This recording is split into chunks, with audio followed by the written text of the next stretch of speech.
What's up, guys? Welcome to Daily Dose of Reddit. This is your host, Zach, and today's subreddit is r/IDontWorkHereLady. This story is called Accidentally Impersonated a Police Officer. So, a while back, I was coming home from a Halloween party. I'd gone in a police officer costume, for no other reason other than they let me keep the costume when I played a police officer in a safety video at work, so I didn't have to spend any money to go to the party. Plus, it was very high quality, convincing, and realistic. A network TV show had donated some old costumes since we do a lot of charity work with kids. I'd had a few too many, and by the time I'd left the party, I couldn't really tell you what I was dressed as, or where I was coming from, or where I was headed. I was just on autopilot, stumbling back to the bus stop to home. As I was making my way, someone seemed like they were flagging me down. They were yelling, "Hurry, hurry!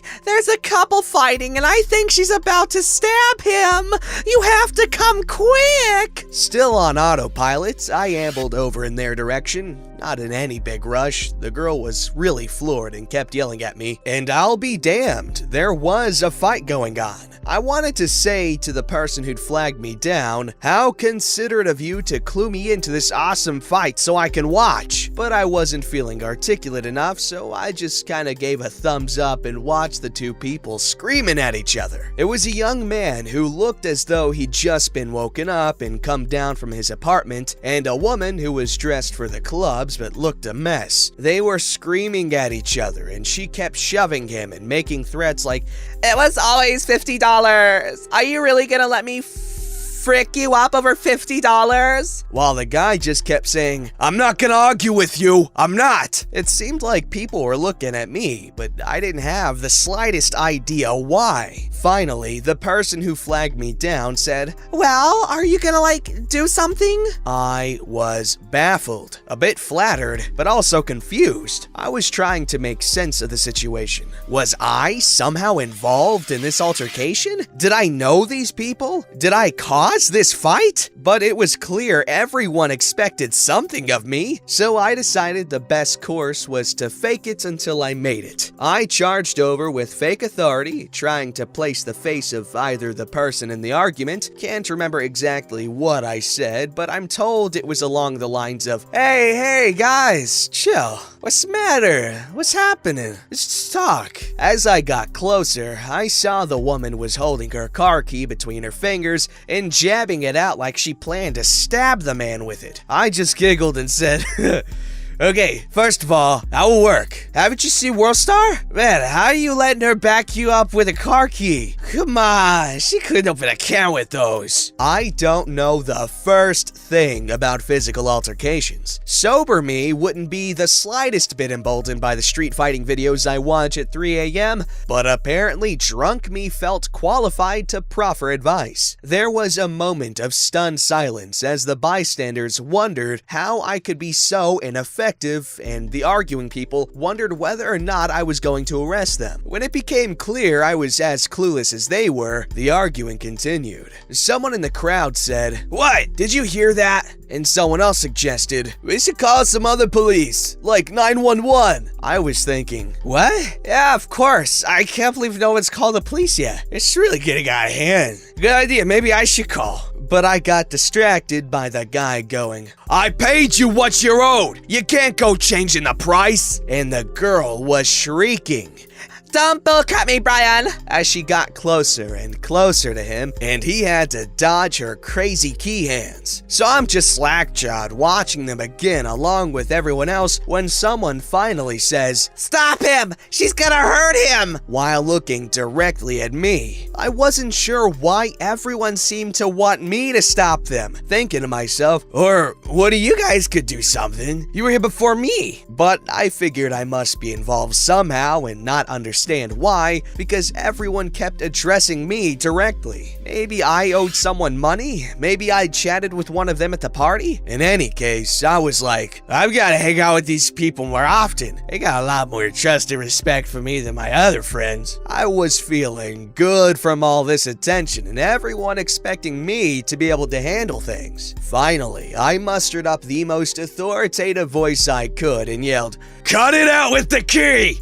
I told you already, that will not work. I had everyone quiet again, so that was a step forward. Now, what exactly is the problem going on here? I asked. They started to explain, but they were talking at once, and nothing they said gave me any better understanding as to how I was involved. So finally, I just was like, how do you two know each other? And the guy said, we're friends. We're good friends. She's just a little overreacting right now. In hindsight, the guy probably had some drugs on him or some other reason to want the cops, or in my case, people dressed as cops, to go away, because he seemed terrified even as he was saying it was all fine. As best I could piece together, stopping the fight would make everyone happy. So I thought back to how my mom would break up an argument and implored them. Come on, guys. Friends shouldn't be arguing this way. Let's go. Wherever it is, we're gonna set it aside. We're gonna sleep on it. Until then, I want you to hug it out. Come on. And I started ushering them into one another. I guess the girl didn't really want to deal with the people dressed as cops either, because though she begrudgingly put her keys down, she didn't go in for the hug. So rowdy drunk me was like, come on, hug. Anything can happen. Life's short. You could be dead tomorrow. This poor girl thought the police were threatening to kill her if she didn't comply with an order to hug it out. They hugged, and then I was like, all right, where are you guys from? And the guy was like, I'm staying here at this building. And I was like, okay, you can go home. You two need to cool off. And tomorrow maybe we will have forgotten about this whole thing. You two, go somewhere else, I said to the girl, vaguely gesturing away from the building. She started to say something about her $50, but I was tired and ready to go home, so I was like, now, you can pick us up again tomorrow. You too, man. Go inside, get some sleep. It's late. You could hear the crowd whispering in confused awe as I watched the girl leave and watched the guy go inside, just yelling over them if they tried to start up again until they'd both cleared out, and then stumbling off myself. Then I went home, showered, passed out, and barely even remembered any of it the next day. Just vaguely remembered talking to some people arguing on my way home. About a week later, I went to this friend's house again, and someone was there who had apparently been in the crowd. They were like, oh my goodness, you're the cop who broke up that fight in front of my building. Between you and me, I promise I'll keep it on the low, but were you drunk on the job? You seem trashed. Were you off duty or? I told her I had no idea what she was talking about. Closest I'd ever been to a street fight was watching World Star. She was like, yeah, you talked about watching World Star. So, did you make them hug just to mess with them? Or is that like an actual thing they really teach police to do to de-escalate things? That got my attention, because what were the odds of someone who looked like me being in this area talking about World Star? And I did remember the people I talked to hugging, so I asked her to elaborate, and as she recounted the events, the whole thing started coming back to me. I was like, hey, yeah, that was me, and laughed, focused more on the breaking up a fight part and not really registering the cop part. So my confused buddy was like, don't pull her leg like that, come on. They wouldn't let you be a cop on your best day. And I had to think about that one for a second, because he was absolutely right. Finally, I put the pieces together and sheepishly explained the mix-up. We all had a good laugh over it, and I learned never to drink while dressed as someone it's illegal to impersonate, even accidentally, because you never know what could happen. That's a really cool story to have. Ironically, that'd be a good story to tell at a party. Man, being drunk is wild. Not that I would know anything. Actually, no, I'm 21. I can say stuff.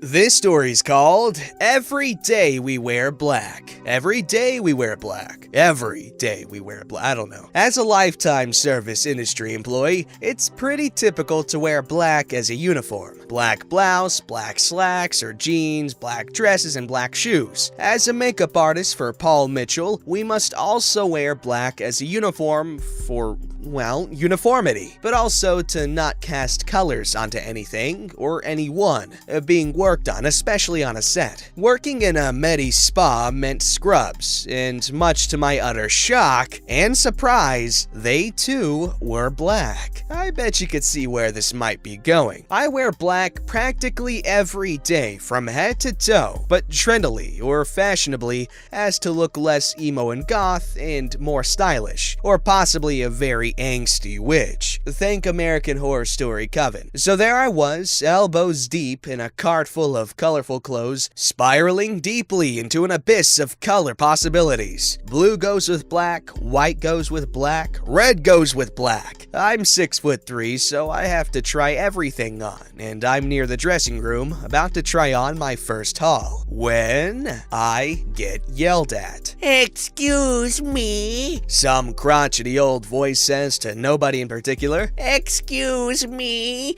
Could you put that down and open a register? I hope someone helps her. Her voice is grating. Excuse me? You need it over here. I look up from my rainbow clothing vomit, spilling out of my tiny cart to see several women looking at me, then back at the woman talking. Surely she's not talking to me. I can't believe she just ignored me. Excuse me, are you deaf? Open a register. The line is too long. Surely she does mean me, and I can't believe she talked to an employee like that. Wait, yes I can. I look back up, and an actual employee asks me if I need anything, probably wondering why this woman is demanding I open a register, like I have some kind of superpower that gives me permission to do whatever I want. I think that woman thinks I work here, I tell the employee. I know. I've been watching her get mad from behind the fitting room. I can't open a register unless the manager asks us to. There's only 3 of us today, so I doubt she'll do that. The woman yelling sees us talking and gets pissed. She storms over and, being about 5'4", picks the short staffer to assault. I've been waiting in line for 20 minutes. Actually, like 5. Telling your staff to open a register, and she's just been ignoring me. I want to speak to your manager. Finally, the employee breaks down and says, Ma'am, she doesn't work here. I don't know what gave you that impression since she's not wearing a lanyard or anything with our logo on it. She doesn't have the authority to open a register as she's not employed here. I joke and say, every POS system is the same. Horrible! To which screamy Karen loses her crap and says, I'm telling your manager you called me a piece of shit. You're gonna lose your job. The employee is about to laugh, but obviously trying not to, and instead has a huge smile and says, Ma'am, hello? Hi, she doesn't work here. A POS is a point of sale, which is what we call a register. You don't even work here? Why are you dressed like that? Why didn't you say so? Because that isn't my job either. She lost her place in line, had to wait longer. I tried on my cart of clothes and found many things that go with black. This isn't the first or last time I've been accused of being an employee somewhere, but definitely one of the more fun, less scary incidents. I typically get mistaken for management or a cop. Ha ha ha! It's astonishing how Karens are so demanding to people they don't even freaking know. Oy. This story, Reno, is called A Karen for Christmas. While I was in college, I worked at a craft and home decor store. It was a Sunday in early November, so the Christmas stuff was out making things even crazier. I was supposed to clock out at 3 p.m. I didn't end up clocking out until about 3:15 because we were so busy, and then stayed with my friend during her lunch break to talk. So when I finally left the break room, it was about 3:50. The break room was in the back of the store, and to get to the exit, you had to go through the Christmas tree section, Hell's Forest, and the registers. I had just made it to Hell's Forest when a middle-aged woman turned to me. I need you to help me get this Christmas tree from the back. I can't find it anywhere. At first, I didn't realize she was speaking to me because I was carrying all of my crap and a heavy winter coat. Then I remembered I just so happened to wear a company t-shirt that day, so I couldn't just pretend I didn't work there like how I was trained to act when I was stopped before or after a shift. Ma'am, I'm sorry, but I'm actually off the clock right now. I was about to direct her to the nearest working attendant. She stopped me. What? How dare you talk to me like that?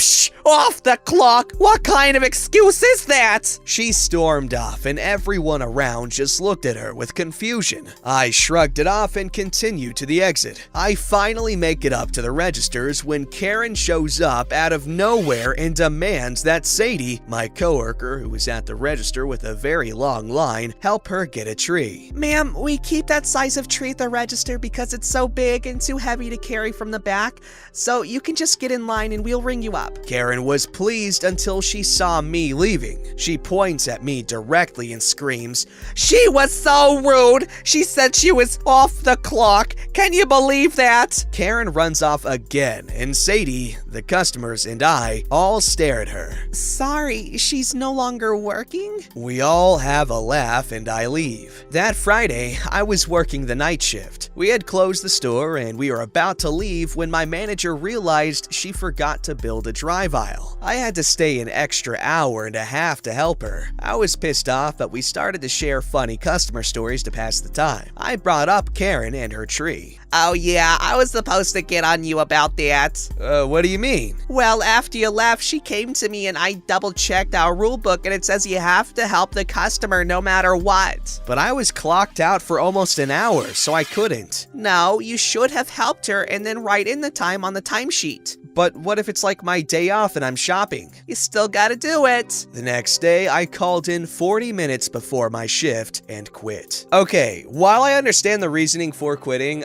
such short notice is not very nice because now they're gonna be scrambling to find someone to cover for you, and I don't know, it's just not nice to give such short notice, but that is ridiculous though. Don't forget to like, subscribe, and hit that bell to never miss an episode.